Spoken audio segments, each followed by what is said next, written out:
Okay, so here we are, another glorious day in the allotment, and I'll just show you what I've done this week and where we are. So some of the peas I planted have started to poke their heads through. I put some in pots as well, much more advanced in the pots than here at the moment. I'll show you them later. So last week I left you as I was tying up the raspberry canes. As you can see, I've had to put a few ropes higher up to get the top bits, and hopefully we'll have a good crop of raspberries this year. And then down underneath you can see the New Year's growth coming through, which will give us the raspberry next year. It's had about 4 gallons of liquid fertilizer, and I put a lot of compost down the bottom to try and hold the moisture in as well. Okay, here we are with a straight edge now. I made a ditch around the edge to keep the grass roots away from the growing area. It's all been dug over, raked down, and this has had a good dose of pelleted chicken manure on it as well. And today I'm going to put up a framework for my peas that I've grown in pots up by the house. Okay, so here we are then, tales from the allotment. When I joined the police force, I was sent to Welshpool, and it was in the days when there wasn't any political correctness, and we didn't have stress or anything in the job. And as a young cop, you had to learn to deal with everything that came along, and that included death. If a doctor couldn't certify the death, it was called a sudden death, and the police had to attend and deal with it.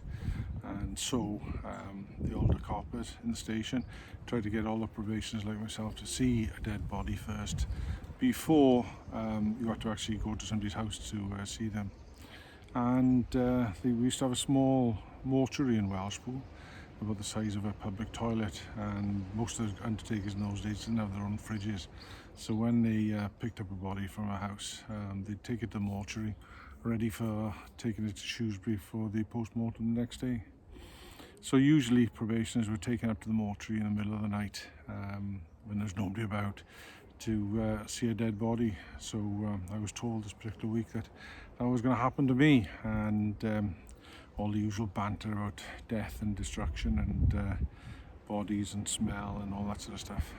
So I got on Wednesday or Thursday of the week of nights. I was told when I came in at 10 o'clock that there was a body in a mortuary, and in the middle of the night when it was quiet, that we'd go up there and I'd have a look at the dead body, so that I knew what it looked and smelled like. So about 2 o'clock in the morning, I was taken up to the mortuary, and I was told what to do beforehand. There'd be a body on the slab with a sheet over it, and you could tell which end the feet were because of the way the sheet lay down. And my job was then to go and pull the sheet off the head end of the body and just have a look at the body. Search his pockets, because we had to make sure there's nothing in the pockets before they went to the post-mortem, and you'd have to actually do that at the house when you first went to a sudden death. So I sort of mentally prepared myself for this, and we went in, and the lights went on, and there was this white sheet with a body underneath it. So I got ready, and I moved to the end of the slab and got to the sheets and pulled back the sheet, and whoa! There was a copper lying underneath the sheet, frightening the living daylights out of me. I didn't actually know I could actually get off the ground. Like, I almost levitated for a second, and it was certainly a good job I didn't need to go to the toilet before I went there, because by God, I'd have gone had I needed to. And of course, lots of hilarity and all the rest of it by the policemen who were there.